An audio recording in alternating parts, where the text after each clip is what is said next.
दोस्तों, क्या आपको पता है कि भेड़िया एक ऐसा जानवर है जिसे कोई भी इंसान कैद नहीं कर सकता? क्या आपने कभी सोचा है कि आखिर ऐसा क्यों है? जब अल्लाह के नबी हजरत नूह अलैहिस्सलाम अपनी कश्ती में तमाम मखलूक जीव जंतु के जोड़े जमा कर रहे थे, उसी वक्त भेड़िया सबसे पहले अपनी मादा के साथ कश्ती में सवार हुआ। उसने अर्ज किया, ऐ अल्लाह के नबी, मैं आपकी नबूवत पर ईमान लाता हूँ और वादा करता हूँ कि जब तक यह तमाम मखलूक इस कश्ती में रहेगी मैं सबकी हिफाजत करूंगा। जब कश्ती में तमाम मखलूक सवार हो गई तो भेड़िया हर समय पहरा देता रहा। जब भी तूफान की वजह से कश्ती हिलती और कोई जानवर घबरा जाता तो यही भेड़िया सबको दिलासा देता और उनका ईमान ताजा करता। जब कश्ती किनारे पहुंची और सब खुशी खुशी बाहर जाने लगे तो भेड़िया हजरत नूह अलैहिस्सलाम के कदमों में गिर पड़ा। उसने अपनी वफादारी का इजहार किया और अर्ज किया, ए अल्लाह के नबी, क्या मेरी जिम्मेदारी में कोई कमी रह गई? हजरत नूह अलैहिस्सलाम ने उसके सर पर हाथ रखा और अल्लाह से दुआ की, ए अल्लाह, इस जानवर को हमेशा आजाद रखना, इसे इतनी ताकत देना कि कोई इसे कभी कैद न कर सके। अल्लाह ने यह दुआ कबूल कर ली। आज भी भेड़िए को कैद करना नामुमकिन है। हिरनी पानी की तलाश में भटक रही थी। प्यास से उसका गला सूख चुका था, लेकिन उसे कहीं भी पानी नहीं मिल रहा था। आखिरकार वह थक कर एक घने पेड़ के नीचे बैठ गई। थोड़ी देर बाद अचानक उसे पानी बहने की आवाज सुनाई दी। वह तुरंत उठी और आवाज की दिशा में दौड़ने लगी। कुछ दूर जाकर उसने देखा कि सामने एक नदी बह रही है। नदी को देखकर हिरनी की खुशी का कोई ठिकाना नहीं रहा। वह दौड़ती हुई नदी के किनारे पहुंची, लेकिन जैसे ही उसने दाईं तरफ देखा तो उसकी नजर एक शिकारी पर पड़ी जो हाथ में धनुष लिए उस पर निशाना साध रहा था। जब उसने बाईं ओर देखा तो वहाँ एक डरावना शेर झाड़ियों में छिपा हुआ उस पर झपटने के लिए तैयार था। वह पीछे मुड़ी तो देखा जंगल में आग लगी हुई थी। अब हिरनी चारों तरफ से घिर चुकी थी। सामने नदी, दाईं तरफ शिकारी, बाईं तरफ शेर और पीछे जलती हुई आग। हिरनी ने गहरी सांस ली और धीरे से बोली, मैं वैसे भी मरने वाली हूँ तो क्यों न अपना मकसद पूरा कर लूं। यह कहकर वह शांति से झुकी और पानी पीने लगी। तभी खुदा की रहमत को जोश आया और कुछ ही पलों में आसमान पर काले बादल छा गए। तेज गरज और बिजली की चमक के साथ बारिश शुरू हो गई। बारिश से जंगल की आग बुझ गई। जैसे ही शिकारी ने तीर चलाया, बारिश की वजह से उसका हाथ फिसल गया और तीर सीधा शेर को जाकर लगा। शेर गुस्से से दहाड़ा और शिकारी के पीछे दौड़ पड़ा। जब हिरनी ने पानी पीकर इधर उधर देखा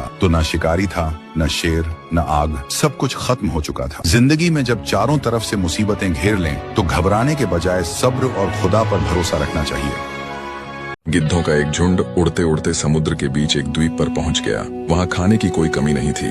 मछलियां, मेंढक और समुद्री जीव प्रचुर मात्रा में थे। सबसे अच्छी बात यह थी कि उस द्वीप पर उनका कोई दुश्मन नहीं था। सारे गिद्ध आराम और खुशी से रहने लगे। युवा गिद्धों ने सोचा, हम अपनी पूरी जिंदगी यहीं बिताएंगे, ऐसी सुविधाएं कहीं और नहीं मिल सकती। झुंड में एक बूढ़ा गिद्ध भी था। उसने देखा कि इस आरामदायक जीवन ने सभी को आलसी बना दिया है। वह इस बात को लेकर चिंतित हो गया कि ये गिद्ध भविष्य में चुनौतियों का सामना कैसे करेंगे।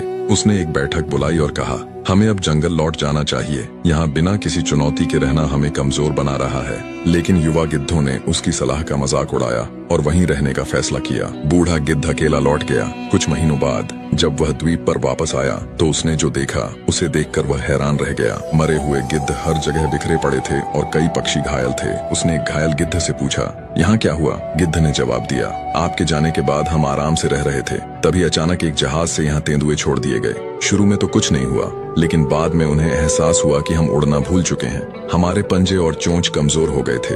हम न हमला कर सकते थे न अपनी रक्षा, और उन्होंने हमें मारना शुरू कर दिया। यह आपकी सलाह न मानने का नतीजा है। जब हम आराम के दायरे में फंस जाते हैं तो धीरे धीरे अपनी क्षमताएं खो देते हैं। इसलिए हमें लगातार खुद को चुनौती देते रहना चाहिए। Un día, el clavo le dijo al martillo, ¿por qué siempre eres tú quien me golpea? El martillo respondió, no lo hago por hacerte daño, lo hago para ayudarte a cumplir tu propósito.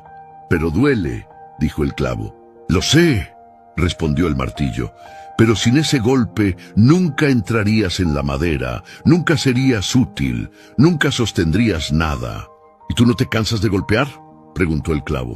Claro que sí, dijo el martillo, pero vale la pena cuando sé que, gracias a eso, tú estás cumpliendo tu misión. El clavo se quedó en silencio un momento y luego dijo con una sonrisa, gracias por empujarme, aunque duela. Gracias por no dejarme a medias. Moral: a veces la vida nos golpea no para destruirnos, sino para colocarnos en el lugar donde debemos estar. El dolor también puede ser una forma de avance.